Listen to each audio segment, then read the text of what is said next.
Hello, and welcome to the second episode of, after the tragic loss of test subject A in the last episode, I suppose this is now called test subject B.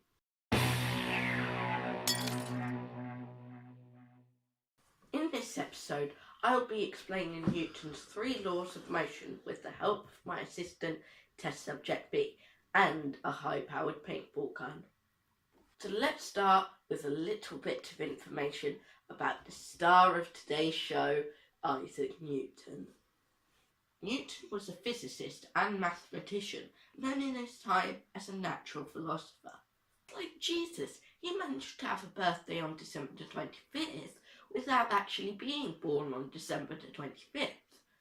At the time of his birth, there were 2 calendars in use in Europe. The Julian, which was being used in England and much of Protestant Europe, and the Georgian, which we use today. This means Newton was born on 25th of December 1642 and the 4th of January 1643, depending which calendar you go by. He is perhaps best known for the story of being hit on the head by an apple. The story goes that he was sat under a tree when an apple fell on his head. I said apple, not apple juice. Giving him a sudden insight into the workings of gravity and leading to his theory of universal gravitation. There are a few documents where Newton talks about this incident, although in his version he was wandering through a garden when he saw an apple fall. It never actually fell on his head. Newton studied everything from light and colour, biblical studies, mathematics, and thermodynamics. He was quite possibly one of the greatest and most influential scientific minds that has ever lived. He changed the course of history, and his theories are still fundamental to our understanding of physics, engineering, and mathematics nearly 300 years after his death. They even helped send man to the moon. So what is Newton's first law of motion? It's all about inertia. An object at rest will remain at rest unless acted upon by a force. An object in motion will not change its velocity unless acted upon by a force. This paintball is currently at rest. It will stay that way unless acted upon by a force. Say something like this high-powered paintball gun. Test subject B over there is also at rest. I think we need to demonstrate the first law of motion by killing 2 birds with 1 stone, or 1 paintball.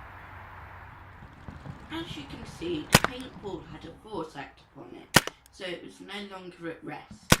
It continued its trajectory and velocity until acted upon by a force. Test subject B.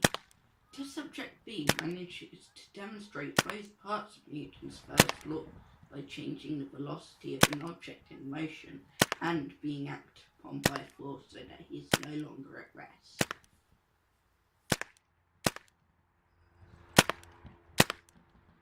The second law states that when a force acts on an object, acceleration is produced. The acceleration is directly proportional to the force. The greater the force, the greater the acceleration. This can be demonstrated with the equation force equals mass times acceleration. The acceleration is proportional to the force and is inversely proportional to the mass, which means the equation can also be written as acceleration equals force divided by mass.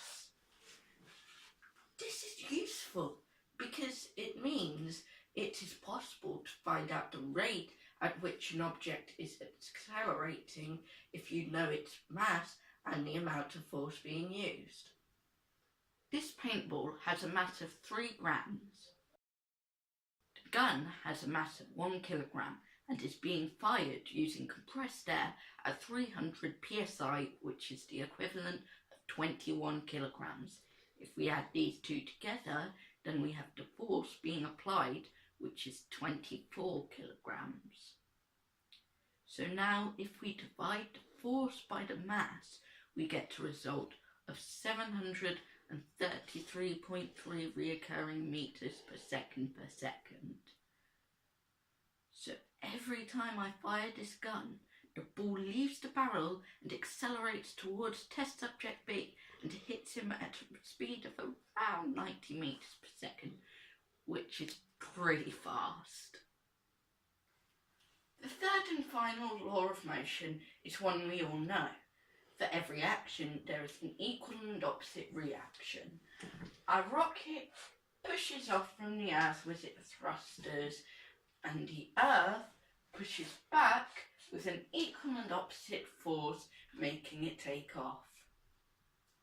Or the paintball pushes against a much greater mass of the gun and compressed air, making the gun move back or recoil, and the ball move forward in the opposite direction straight at test subject B.